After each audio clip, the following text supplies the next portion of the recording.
This video is to show you how to insert audio into PowerPoint 2016.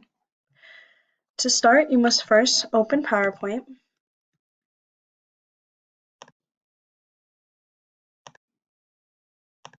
and you will select Insert. All the way to the right of the Insert tab, second from the last, there is Insert Audio. You will click this and it will give you two options. On the audio on my PC, you will select a pre-recorded audio. On the second option, Record Audio, it will give you the option to record your audio at the moment. For the sake of this instruction video, we are going to select Audio on my PC.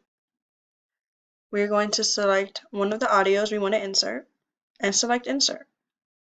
Of course, you can always search in your documents or wherever you have other audio downloaded and select that too. It will show up as a small gray audio icon. For the sake of this video, we are going to enlarge it and add color into it.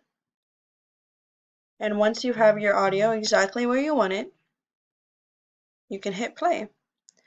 The video will not allow you to hear the audio I have selected. However, when you select your audio and you select press play, it will play the audio you inserted. Thank you so much for watching this video, and I really hope that it benefits you when you try to insert audio into PowerPoint.